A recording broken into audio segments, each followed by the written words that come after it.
distinct pleasure this evening, or afternoon, of having with us I feel one of the most exciting and interesting scholars that we have available to us. Zecharia Sitchin was born in Russia and raised in Palestine, where he acquired a profound knowledge of modern and ancient Hebrew, other Semitic and European languages, the Old Testament, and the history of archaeology of the Near East. He attended the London School of Economics and graduated from University of London, majoring in economic history, a leading journalist and editor in Israel for many years. He is a member of the Israeli Exploration Society, the American Oriental Society, the Middle East Studies Association of North America, and he's here today. His 4 books to date, under the overall title of The Earth Chronicles, have been widely published and republished in both hardcover and paperback editions, and widely translated into many languages, including German and French, Spanish, Portuguese, Italian, Dutch, Swedish, and Japanese. The scientific advances since the publication of the first book, The 12th Planet, in 1976, have confirmed many of the innovative and pioneering theories and conclusions of Sitchin's books, attesting to the accuracy of Sumerian knowledge 6,000 years ago. The first book was followed in 1980 by The Stairway to Heaven, and in 1985 by The Wars of Gods and Men. Book 4 of this series was just published February 1990, and it's called The Last Chronicles. Lost Chronicles. Lost Realms, I'm sorry. Encompassing the ancient events and civilizations of the Americas. I'd like to welcome Zecharia Sitchin.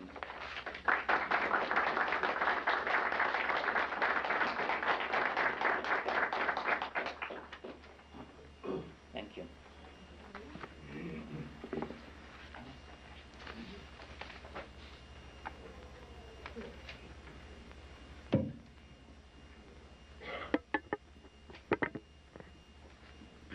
Speak a little louder than if we can't hear you. Okay, good afternoon. Just let me hold up the 4 books to convince you that I deal with facts and not with fiction. There are 4 books.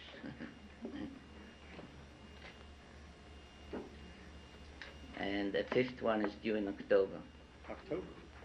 It will be titled Genesis Revisited, and it will deal with the scientific advances in the 14 years since the first book was published, and show how modern science corroborates ancient knowledge.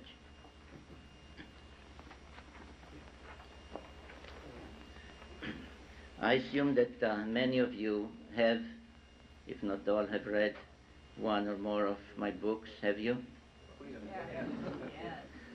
And one idea that occurred to me, thinking about what to say this afternoon, was whether I should really give you, the audience, the podium, and just listen to your questions and build what I have to say around your questions. Is that a good idea? You have my attention. No. You'd rather hear me talk. Well, I assume, having said hello or been approached by some of you since I've arrived here, I assume that each one of you had some point in his life, his or her life, where an event or a thought or an occurrence or hearing something or seeing something made you interested in the general or overall subject of this conference, whether we call it UFOs or extraterrestrials or ancient astronauts or other phenomena. And I thought that I should tell you how I became interested and involved in the subject, which launched me on writing the 4 books to date and coming and talking to you. And it goes back to my school days. I was born, as you heard, in Russia, but I grew up in what was then Palestine, and was privileged to study, to learn the Bible, the Old Testament, in its original language, Hebrew. And that is extremely important to understanding what actually those ancient texts tell us, because everything else that you read in the Bibles, be it in English or in German or whatever language, are not just translations, but are really interpretations, because each translation, each translator puts into the translation their understanding of what the word or the sentence or the event had meant. And as a matter of fact, if you compare, even in English, various editions of the Bible, you'll see that in many respects they don't agree with each other. So having had the privilege of learning the Bible in its original Hebrew language was extremely important to the future course of events. Now, we began with the book of Genesis and reached chapter 6. I don't recall how old I was then, but maybe 8 or 9 years old.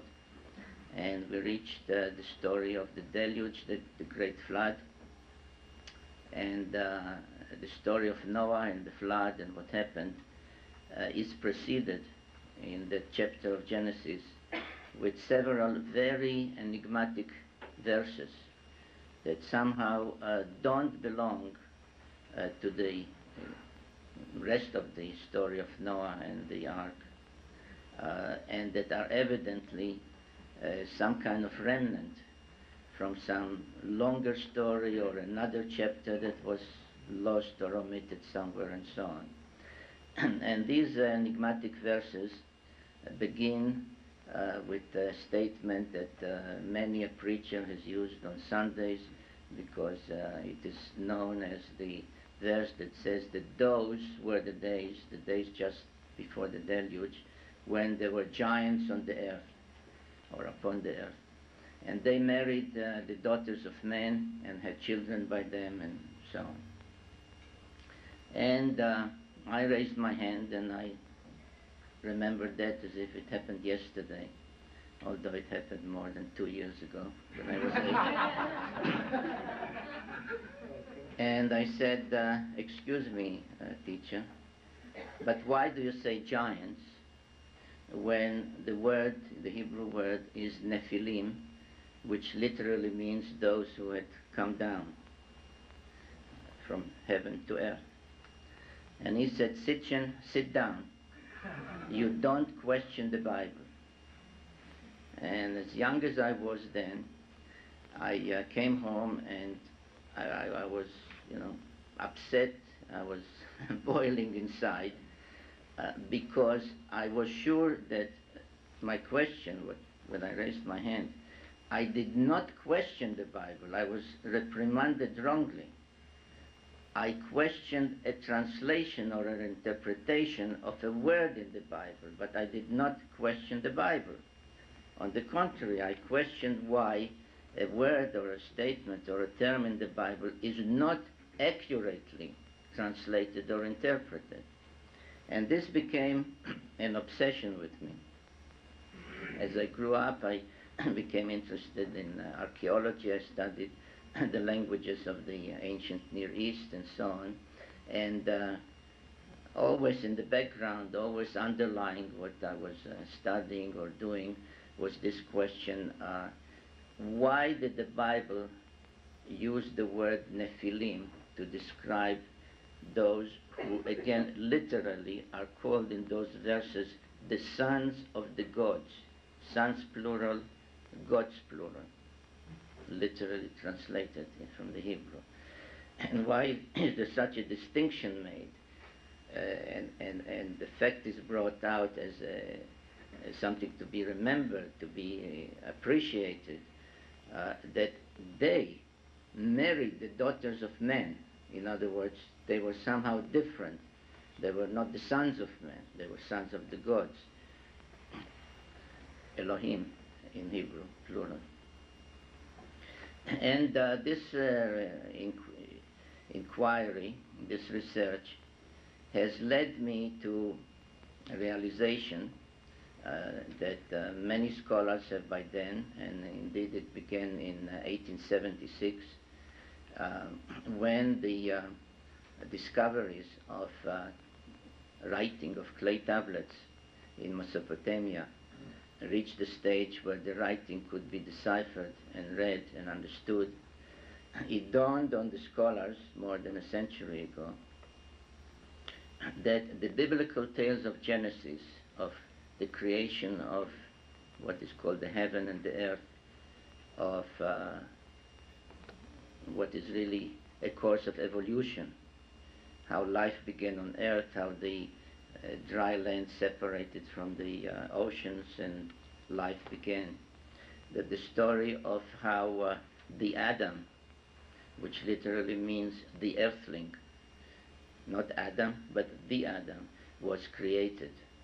That the reference to some deity, again, the term used is plural, Elohim, says, let us make the Adam in our image and after our likeness. And again, the plural is used all the time. That the story of the deluge and the story of the Garden of Eden and of the Tower of Babel, that all these tales are really, in the Bible, in the book of Genesis, are really abbreviated, even edited versions of much longer tales, written down for the first time in a country, in a land called Sumer, in the correct spelling and pronunciation, Shumer, which meant land of the guardians, in southern Mesopotamia, which is today's Iraq. And it was realized that a civilization, the first known civilization, a very high civilization, had suddenly blossomed out in that area. And the scholars use words to the effect that suddenly, unexpectedly, out of nowhere, and so on and so forth, this blossomed out a civilization that really had everything that we would consider a prerequisite or a symbol or an aspect of a high modern civilization. And in this sheet, which I think most of you have, rather than show slides, I've reproduced some of the illustrations of actual archeological artifacts discovered and of actual ancient pictorial depictions. And the one marked A is that of a Sumerian lady, and that takes us back almost 5,000 years. And you can see her elegant dress, her demeanor, her nobility, if you want, and I am sure she could compete in dress and demeanor with any elegant lady today, and that is 5,000 years ago. The one marked B is of another Sumerian lady, and I chose it to show the elaborate hairdo. And if we could go back again some 5,000 to 6,000 years, I'm sure many of the ladies here would want to know the name of her hairdresser. Illustration C is, for some reason, tilted, because if you turn it this way, it really depicts, it's part of a scene of a medical scene where a group of medicine men surrounds a patient. The patient lies on, on a table and wears a mask and is clearly treated with some kind of radiation. And again, this is from thousands and thousands of years ago. Now,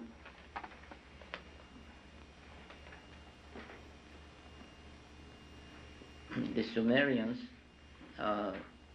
can be credited with virtually every first in human civilization that we can think of, whether it's the use of the wheel, whether it's high-rise construction, whether it's the use of the brick, whether it's metallurgy, whether it's knowledge of chemistry, medicine we have covered, whether it's the concept of laws, the concept of courts, of justices, even of juries, the concept of a king, of a parliament, or an advisory council.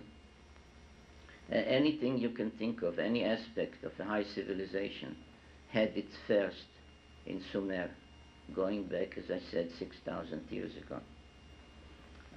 Mathematics, the beginning or the first calendar. As a matter of fact, as I've not necessarily mentioned in the books, but in some articles, the concept of a calendar, of a year divided into 12 months, of a lunar month, of a solar year, not only goes back to Sumer, but one calendar still in use, and that's the Hebrew calendar, is exactly the Sumerian calendar, and the count of years in the Hebrew calendar goes back to the year 1 of the Sumerian calendar, so that is still in use today.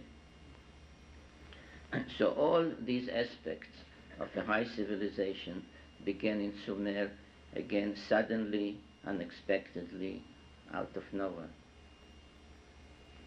And among the thousands or tens of thousands of clay tablets discovered there, and if you'll excuse me, and the cameraman will excuse me a minute, I want to show you something.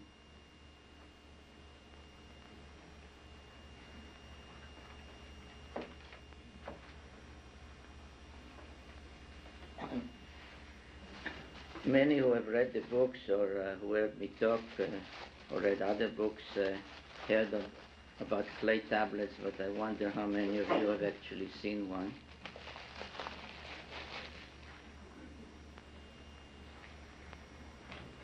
And this is a typical one.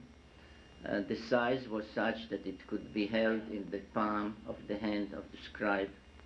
It was soft clay, not entirely wet, but soft enough to make on it symbols with a stylus in writing that has come to be called cuneiform. And the scribe would have the stylus and would make these symbols. And when this clay tablet dried, or if it was a very important document, it was fire dried, it became a permanent record of the document or the tale or the text or whatever was written on the tablet. And I've once observed that people say, well, that's a very primitive way of recording or of writing or of keeping things, writing them down. And I say, well, I'm being taped, I'm being videotaped. Would you think that those tapes would still be readable or available in 6,000 years from now? But this is. So who was primitive and who isn't is debatable. And there are many depictions, and many of them, a small part, but many are reproduced in my books, and the question is, how were they obtained? Now, the Sumerians were the first to invent the rotary press. They took a stone, a very hard stone, mostly a semi-precious stone, and engraved on it what they wanted to depict in reverse, as a negative. And then they rolled it on wet clay again, so that the positive image became imprinted and was again preserved the way these tablets were preserved. So this is an example of one. This happens to be in silver. So they had nothing that we didn't have, in a way. Now, one of the most amazing aspects of Sumerian civilization was their knowledge of astronomy. Indeed, every aspect of modern astronomy, the basis of modern astronomy, which is the concept of a celestial sphere surrounding the Earth, of a circle with 360 degrees, of a zenith, of a horizon, anything you can think of, including, of course, the division of the heavens into 12 houses of the zodiac, though most people, if asked, I'm sure, would say the Greeks began it. Not so. The Sumerians did about 3,000 years before the Greeks. Every aspect of modern astronomy was known and was devised by the Sumerians. Literally thousands of tablets dealing with astronomy were found, and in the basements of most major museums in the world there are tens of thousands of tablets that have not yet been deciphered because there's simply not the manpower or the people who know enough to read and understand. I'm, for example, one of 200 people who can read the Sumerian writing, 200 people in the whole world. So there are tens of thousands of tablets yet to be read, deciphered, transliterated, translated, and it's a very tedious process. But among those that were dealing with astronomy, there were many that, for example, list stars, list constellations. Virtually every constellation that can be seen in the northern skies today was listed by the Sumerians. Some tablets give distances between the planets, extremely accurate distances between the planets. And the question is not only how could the Sumerians know that or measure those distances, but I ask the other, perhaps more logical question is, what for? What did they need to know the distances between the planets if they lived in some corner of the earth called Mesopotamia? And they dealt at length with our own solar system. And they kept insisting that the family of the sun has 12 members. And they listed the sun, the moon, and 10 planets. Now we know today about 9 planets, starting from near the sun, Mercury, then Venus, then Earth, and so on, and ending with Pluto. We know about 9, bearing in mind that Pluto was discovered only about 60 years ago. Until 1930, Pluto was unknown. And if you would ask a gathering then how many planets are there, you will be told 8. But they insisted that besides the sun and the moon, there are 10 planets. Now, lo and behold, and though everyone until about 2 centuries ago, or less, 150 years ago, was sure that the ancient people were not aware of, could not possibly be aware of any planets beyond Saturn, because they could see planets only with the naked eye. Presumably they had no telescopes or other means of observation.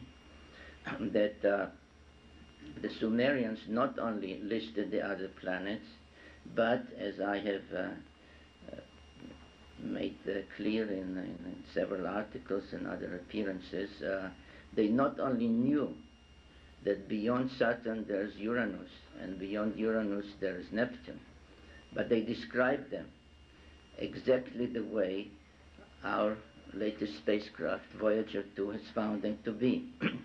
Twin-like, blue-green in color, with various patches on them, and watery. Now, the fact that the Sumerians referred to those planets as watery was considered by astronomers until about 2 years ago as sheer nonsense, because we know that there could be no water out there.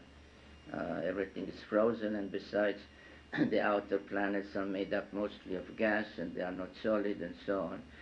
But the Voyager spacecraft showed that they are watery. And again, the question is, how could the Sumerians not only know about those planets, but even describe them? There was another interesting aspect, and that is that the Sumerians numbered the planets, and they referred to Earth as the 7th planet. Now, we consider it the 3rd because we say, starting from the Sun, there's Mercury, Venus, and then Earth. But they said, no, Earth is the 7th planet. And thinking about that fact too, it occurred to me that only somebody who is coming from the outside in would call Earth the 7th planet, because Pluto would be planet 1 and so on. Mars would be the 6th and Earth would be the 7th. And then it turned out that the Sumerians said there's this planet and that planet and so on. And there's one more planet, the 12th member of the solar system, which they called Nibiru, meaning planet of the crossing, and its symbol was the cross. So even the symbol of the cross is not a invention from 2,000 years ago, but from 6,000 years ago. And they said that that planet, Nibiru, originally did not belong to the solar system, that it was an invader who was coming from outer space, was pulled into our system by the gravitational pull of the outer planets as it passed by them, ended up colliding with a very ancient planet which they call Tiamat, split Tiamat in two. One half of it was smashed into pieces, which, as I've later shown, I think convincingly, became the asteroid belt and the comets. And one part, which remained intact, half a planet, was shunted into a new orbit and became Earth, pulling with it to the new location in the heavens, the chief satellite or chief moon of Tiamat, which became our moon. It was about to become a planet in its own right when these events occurred, and therefore the Sumerians still considered it a member of the 12-member family. And the question was then, which of our known planets is Nibiru? Scholars who have come up and read and deciphered and explained those ancient astronomical texts, and I must say that they were scholarly geniuses, because they combined both outstanding knowledge of astronomy with knowledge of Sumerian and other ancient languages, and the ability to read and understand those ancient tablets. Some said, well, the way it's described, its location in the skies, when it's seen from Earth, it must be Jupiter. And when it is in that position, then others said, well, it's probably Mars. And those who said it's Mars were called, idiots by the others, because how can you say it's Mars when it's obviously Jupiter? And the others called names the others because it couldn't be Jupiter, it's obviously Mars. And I was stuck in between, and for almost a year I made no progress on my first book because I said to myself, what or where is Nibiru? And then I must tell you, since I think this audience will appreciate it, one evening, very frustrated, I went to sleep, and I said out loud to whoever, and I said, Nephilim, those were the guys on account of whom I was reprimanded at school. I say, if you exist, please tell me, what is Nibiru? And I woke up in the middle of the night with the answer. It is one more planet that when it comes to our neighborhood, passes between Mars and Jupiter. And then everything from that morning on fell into place. And I realized that the texts tell us that it is a planet with a vast elliptical orbit lasting 3,600 years, arriving between Mars and Jupiter, which means near us, every 3,600 years, at which time there are comings and goings between their planet and our planet. Now, I'll jump ahead a little and tell you that astronomers in the last few years agree with the Sumerians and with me that there is one more planet in our solar system. They refer to it as planet X. X meaning the unknown planet, and X meaning 10, because not counting the sun and the moon, the number of planets is 10, so we know of 9, there's one more. And they have more or less pinpointed its location in the heavens. There's reason to believe that in some ways they have confirmed its existence, although they don't have yet photographs of it. And if and when, or rather when, this fact is acknowledged, and there is no great eagerness to acknowledge it. Because, and then by the way, all the astronomers who are dealing with it are very well aware of my writings and what the Sumerians have said, and we exchange letters and telephone calls and so on. So what I'm saying may be news to you, but not to them. Because when in 1930 Pluto was discovered, it was a very exciting event, and astronomers were enthused. Textbooks had to be changed, but it really made no difference to the man in the street, to me, to you. Okay, so Neptune is not the last planet out. There's one more called Pluto, or named Pluto. But the astronomers today realize that if they confirm the existence of one more planet beyond Pluto, they not only confirm Sumerian knowledge of the complete makeup of the solar system and the fact that there is one more planet out there, but they then have to deal with the other issues that run more or less in the following circle. If the Sumerians were right about the makeup of the solar system, how could they know that? And the Sumerians said, we know it, they wrote it, we know it because those who had come from that planet to Earth have told us so. They told us we are the 7th planet. They described Uranus and Neptune to us. They describe their planet to us. So, confirming Sumerian knowledge regarding planet X or the 10th planet or the 12th member of the solar system would require facing the issue of the veracity of the other things the Sumerians have written down. And that is that on that planet there had existed hundreds of thousands of years before our civilization, a civilization with people advanced enough to travel in space, to come to Earth, and to do all the things that the Sumerian texts and the Bible tell us that they have done.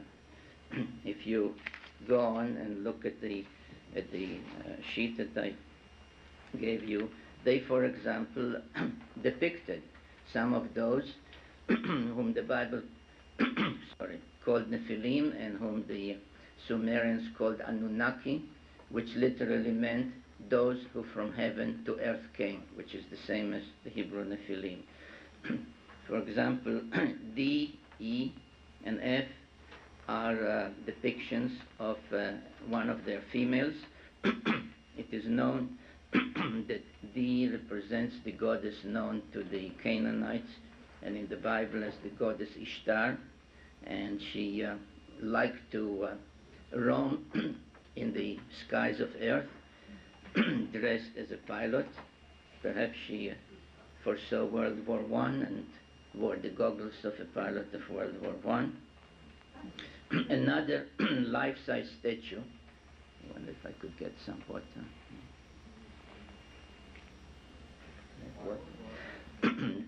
The E and F are a life-size statue found on the Euphrates River in the site called Mari.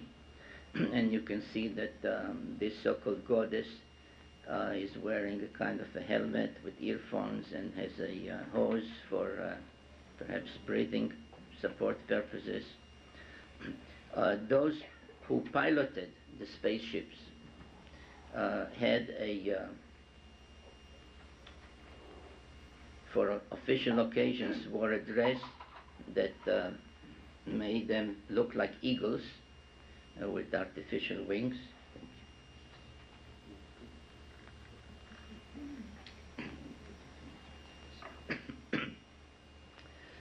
And an interesting thing about it is that I'm sometimes asked, how did they look?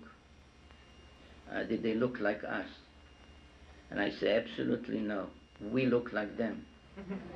And because they made us in their image and after their likeness.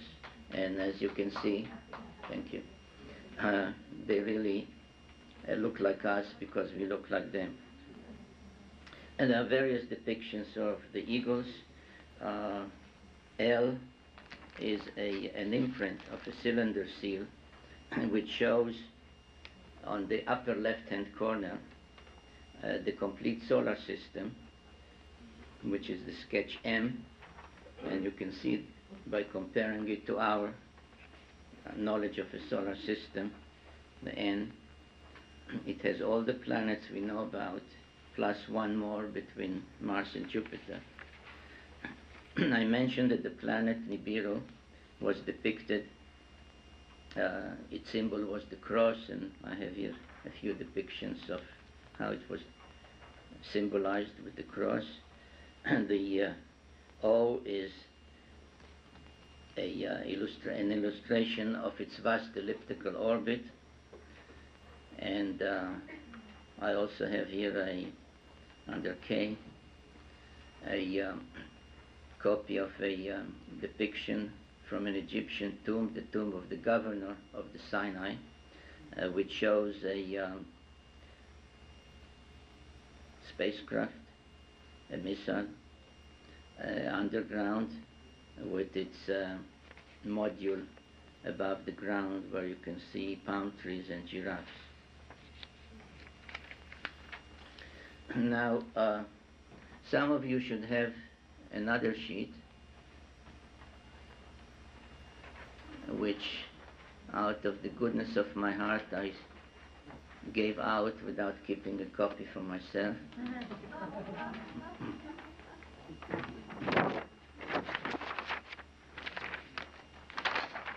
Thank you. And that perhaps is to illustrate to you the link between the Sumerians, the biblical tales of Genesis, and what happened in great antiquity, in ancient times, and the principal subject of this conference, which is UFOs. I'm not a UFO expert in the current or modern sense of the word. I've never seen a UFO. I've never been abducted. As a matter of fact, I don't think that UFOs exist. Because UFO stands for unidentified flying objects, and I don't think there is such a thing. You may think, or you may be unable to identify them, but those who operate them or send them, they know what they are.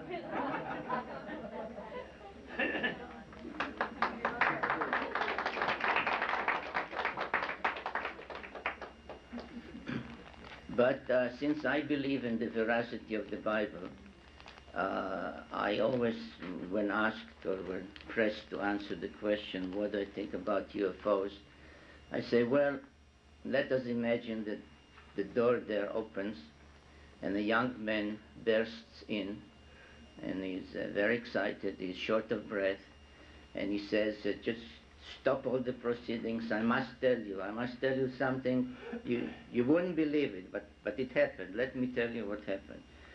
And he says that he was hiking from Trenton to Philadelphia, and he got tired, it got dark, and he lay down to sleep in the field. And as he was sleeping in the middle of the night, he was suddenly awakened, not by noises, but by very bright lights. And he looked up, and he saw some kind of a flying saucer, let's call it, hovering. The doorway was open. He could see light inside. There were some beings, some men, standing at the doorway. He could see his silhouette. There was a kind of a ladder coming down from the hovering craft, reaching the ground. And there were beings, men, going up and down that ladder. And he was so startled and shocked that he fainted.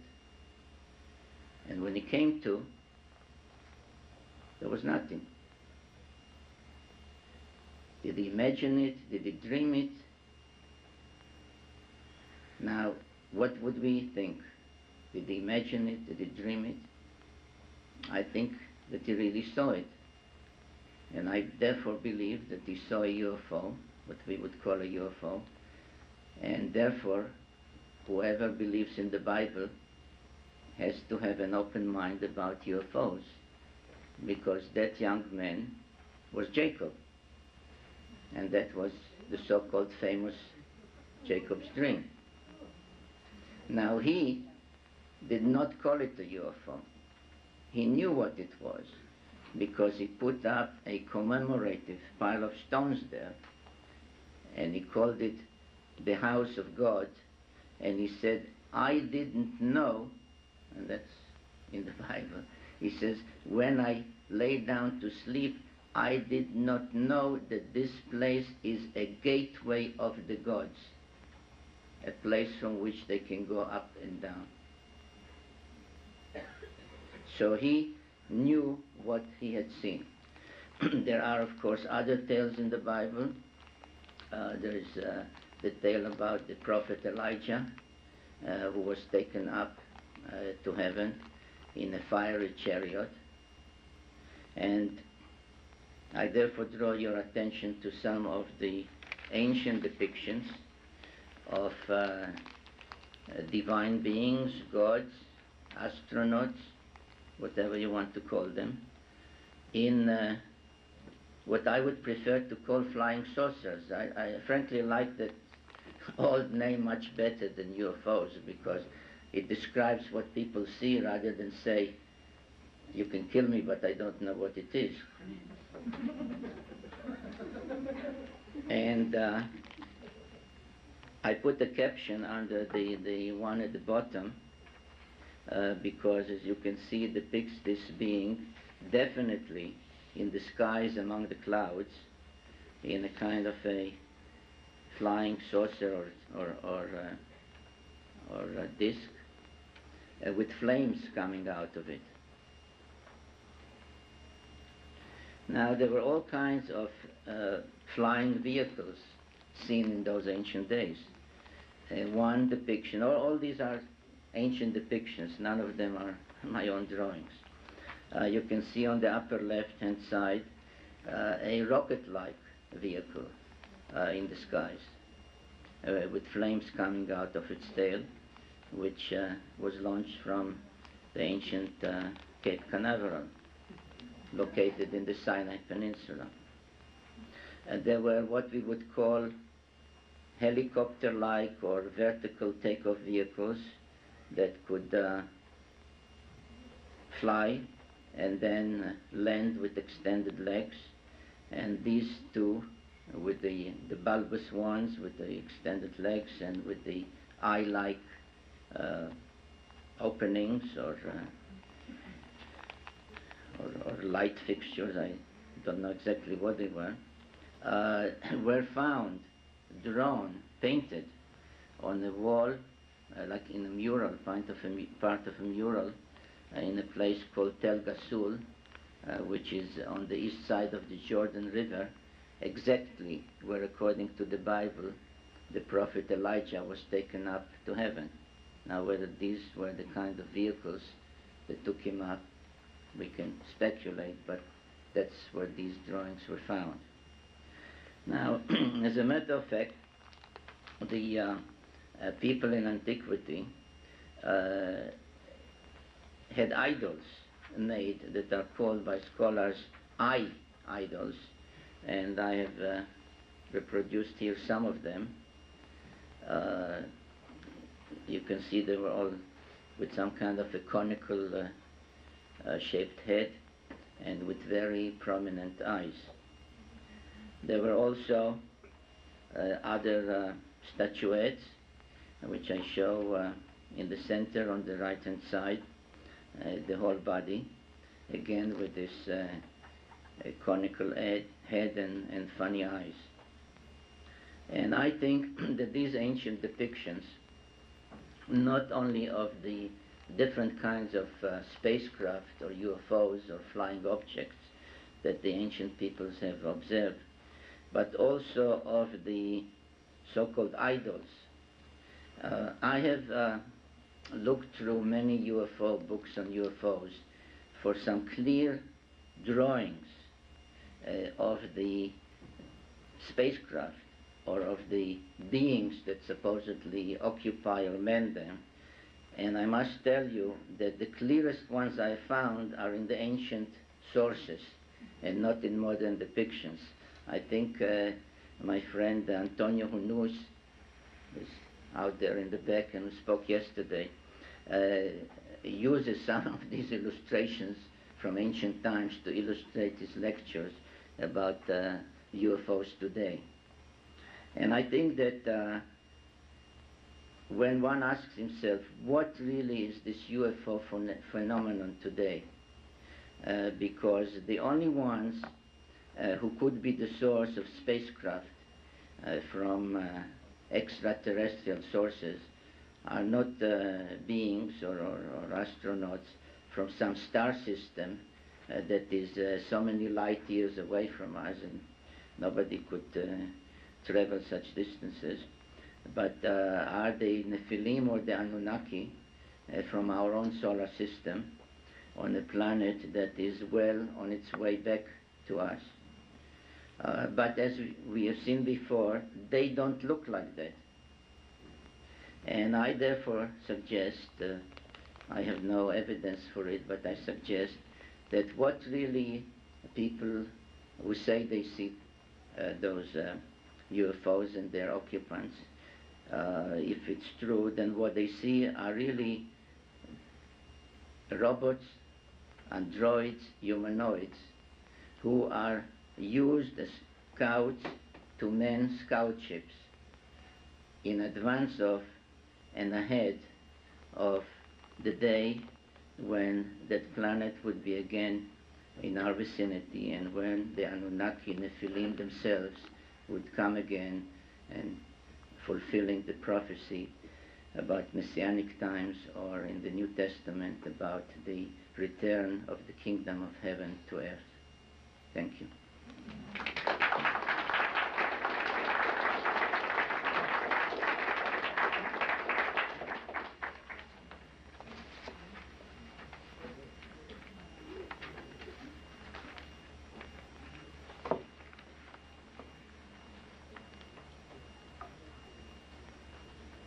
I'm curious with what you've been talking about Genesis and some things in the Bible.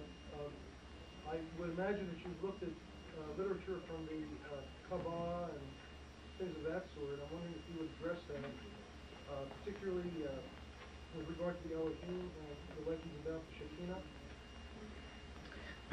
Well, if you have read, or if not, I hope you will read my books. I'm basing myself on archaeology and on the text in clay tablets. The writings of the Kabbalah are from the Middle Ages, and I'm not there yet. I'm still in ancient times. I understand the Hubble telescope will be placed into orbit soon. Do you know if there are plans to try and photograph the planet Nibiru with the Hubble telescope, and if the astronomers will be able to get all they learned from that telescope to the American public? Well, the answer to the first part of your question is yes, and as a matter of fact, some of those dealing with the pinpointing and photographing of what they call Planet X are not waiting for the Hubble telescope because of the delays in launching it. Whether the results, or rather, whether and when the results will be made public is, your guess is as good as mine. Please. Yeah. I don't know if that microphone is working, is it? No, it isn't. No, okay. I have a question about the Nephilim seem to have a very reduced role over the years. Through your books, they seem to be less and less involved in our affairs, to the point that they're seemingly not around now. I was wondering if you could expand on what you think the current relationship is. They're coming back? Oh, okay, we just got to work. Thank you. Got to work? All right. At the risk of repeating myself, it's my understanding from your books that the role of the Nephilim in our lives, or of Homo sapiens, has been gradually reduced over the years in terms of overt control, switching over to a more covert control, to the point where seemingly they're not around at all. But if you're talking about they're coming back, and I think it's like 1,600 years where the next flyby is expected. I didn't say that. Oh, okay, well, I'm just trying to do my own arithmetic in terms of the last time it came by. I was just wondering what your speculation is on the current relationship between the Nephilim and Homo sapiens. Well, I think you really, by describing a factual situation, you answered your own question. At the very beginning, when they brought us into being through genetic manipulation, they created servants or slaves, really, to work in the gold mines and then to serve them in other ways. That has changed as a result, or in the aftermath of the deluge, the great flood, when they made mankind more or less a partner to being and living and staying on this earth. Each turn, each 3,600 years, In the past, they gave us more civilization. If you follow the advent of human civilization through Paleolithic and Mesolithic and Neolithic and domestication and so on, the intervals are always 3,600 years. And obviously each time they decided, with the exception of the attempt to wipe us off the face of the earth during the deluge, but after that they decided that we merit more knowledge, more civilization, and in a way to be more on our own. What they did the last time around, whether they left entirely and whether any of them may have stayed here, or what kind of relationship they established with all of mankind or with some of mankind, are very complex subjects. Not only that they require more study of available documents, but they lead to very serious theological and other problems, and therefore I have left the discussion of what I think happened and what will happen to the last book in the series, because it is then that I will be stoned, not from drinking, but stoned. So, When can we expect that book? well, when do you think I'll be stoned? It will come. Yeah, thank you. But it's a very, very thorough question.